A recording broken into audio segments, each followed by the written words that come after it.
Welcome everyone to My Weight World TV. I'm Dr. Brenda, MD. Joining me today is Scott White, a certified nutritionist and personal trainer. He is also a member of the board of advisors of My Weight World. Today we're going to talk about measuring fitness results. Welcome, Scott. How you doing, Brenda? Good. Let's start out with what's the best method for measuring fitness results? Well, there's a lot when it comes to fitness. You can measure your body fat, your weight, your circumference measurements, your fitness from a VO2 max standpoint, a step test. Oh, pretty complex. Okay. Yeah, there's plenty of things that when it comes to measuring what you want to check. Okay, well, how about the simple way, the scale? How often should I get on the scale? Well, it depends. I mean, if you're really neurotic, I probably wouldn't recommend every day. But if you can look at it as just a number and seeing that number change, because the human body may take a while and you could fluctuate with water weight from, up to 10 pounds. And so if you measure 3 to 4 weeks is a good measurement standpoint for an actual weight loss if you are performing an exercise program. So if I'm trying to lose weight, exercise program, every 3 to 4 weeks get on the scale. Yeah, and then it would give you more of an accurate measurement, because if you're checking every day, it's going to be basically just water weight and other things. Could be just, intestinal bulk. Okay. How many pounds should I try to lose in a week? I'm on an exercise program. Okay, Yeah. well, 1 to 2 pounds of fat per week is the healthy method. If you're losing typically more than that, it's going to be water weight or lean tissue. A lot of those like massive yo-yo diets, or where you're starving yourself, you're going to drop a ton of weight, but typically you're losing lean tissue, muscle, and also water weight. And so you may get smaller really fast or weigh less really quickly, but you're also losing a lot of vital tissue. So healthy, you want to stick to about 1 to 2 pounds of fat per week. Okay. Now let's go back to measuring the body fat. How do you measure body fat? I read about skin calipers. How does that work? Okay, so skin calipers there's a few different formulations where you can do a 3-site, a 7-site, a 4-site, and you basically take a skin caliper and different sites of your body? Exactly. So like, for example, the 4-site is your bicep, your tricep, your subscap, and then also your iliac crest. And that goes into this big formula and comes out, and once you put in that total number, it figures out your percentage of body fat. One thing to note is about body fat is you don't want to stress about this number, because somebody who did your body fat could have done it completely wrong, but next time they do it, they're going to probably do it completely wrong again. Or if they were accurate, then they're going to be accurate next time. The biggest thing to note is that body fat number goes down, of course, if that's your goal. Okay, so trying to change it.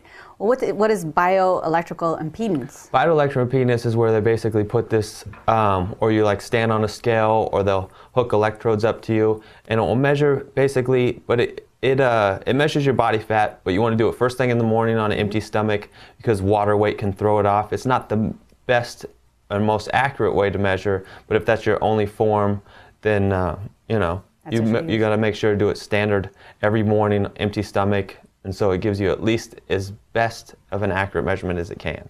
How do you get that? I mean, who does that? Is it something you can buy, or is it a personal trainer? Well, they have scales these days where you can stand on, or you've ever seen those things you hold on to, and it will measure it. Okay, they're not the best measurement tool. I always recommend a highly qualified person who's probably done 1,000 skin calipers or not. It's the easiest. It's easier to carry around. So if you do the skin calipers, it's a little more accurate, and there's a little more in-depth studies. The most effective one is an autopsy, but I haven't had any volunteers for that one. We'll avoid that one. How about the circumference measurements? Circumference is great if you're working with a larger individual, because it's going to be hard to take a pinch. Not to mention, it's going to be uncomfortable for them.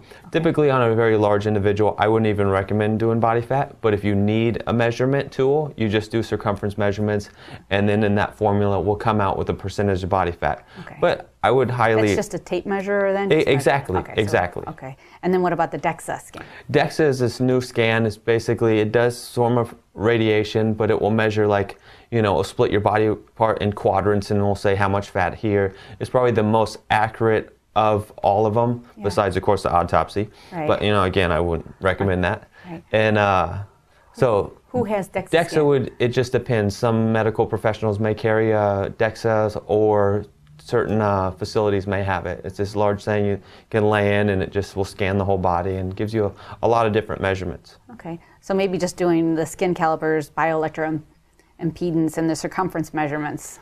I would just stick to the skin calipers, and if it's a very heavy individual, it's probably not necessary, but if you want that measurement, is circumference. Okay. What is an ideal body fat to have for a person, for like a man? So depending on, for a man, anywhere from about, let's see, 18 to 15. Okay. If you want to see abdominal muscles, you got to get around to a 5 or 6% percent body fat. Okay. Exactly. And so comfortable, and most people can maintain, is anywhere around 18 to 12. Athletes, professional athletes like your sprinters, your skilled positions in football would tend to have anywhere from about, let's say, 5 to 9%. When you start getting really low, like a competitive bodybuilder, during showtime, they may get down to 2 to 3%, which probably isn't the most healthy to do, but you got to remember they're only that lean for a few days. Okay. How about women? Women, body fat healthy, 22 to about 18. 15 is healthy, but it's also very hard to maintain.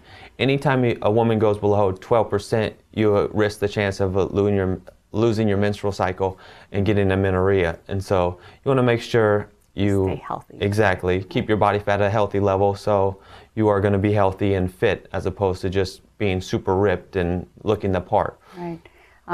What body of fat is the percentage do I need to lose to have that six-pack look? Well, for a man, you're looking at anywhere from about 5 to 7%. Based off of genetics, it will depend on how we are predispositioned to store body fat. Some of us are fortunate and can be like 12% and still see abdominal muscles because our muscles hypertrophy and they're big enough so you can see them. And then some people are less fortunate and they could have 3 to 4, 5% body fat and never really see that six-pack because they don't have the musculature in place, or genetically that's just, they're not predispositioned to lose that fat from that area or to develop that musculature. Huh. How often should I do my measurements?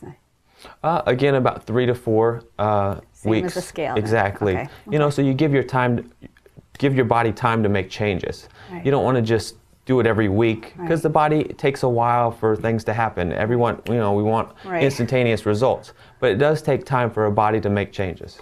Is it important to do measurements at all? Oh, totally. I mean, it's going to keep you more motivated. It's going to keep you consistent with your goals.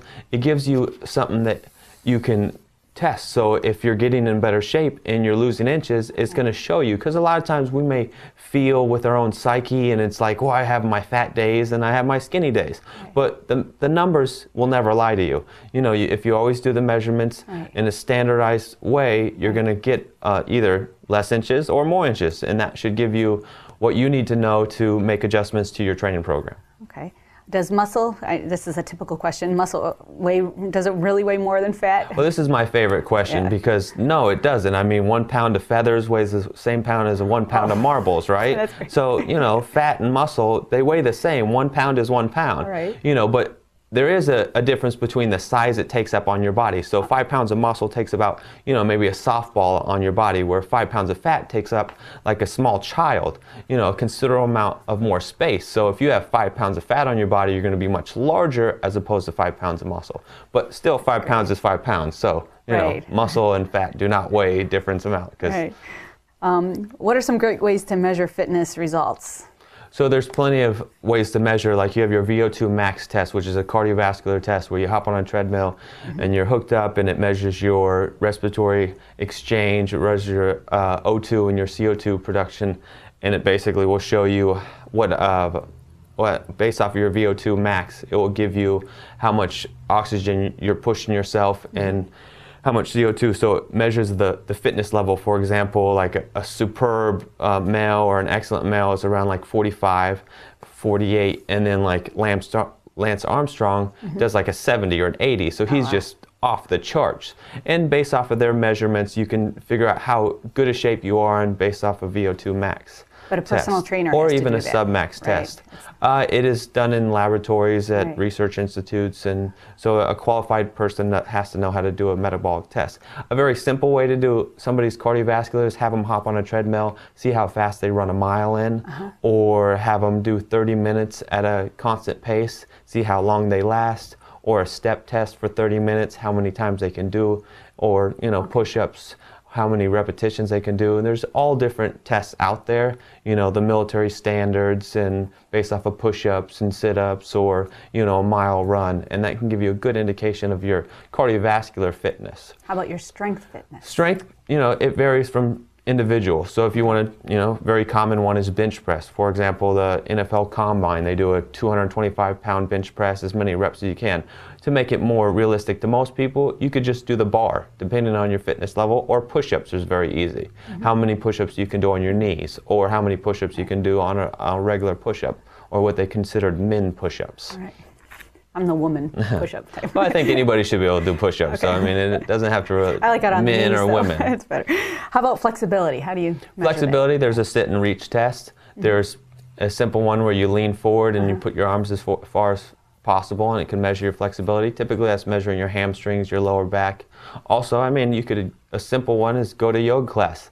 If you're able to perform the stretches or movements easily, you're probably pretty flexible. If you're having a very difficult time and you're not able to perform the movements, then you're probably not as flexible. And as time goes on, it's something to measure so you can see, are you improving your flexibility, are you getting better at it, or are you getting worse? Okay.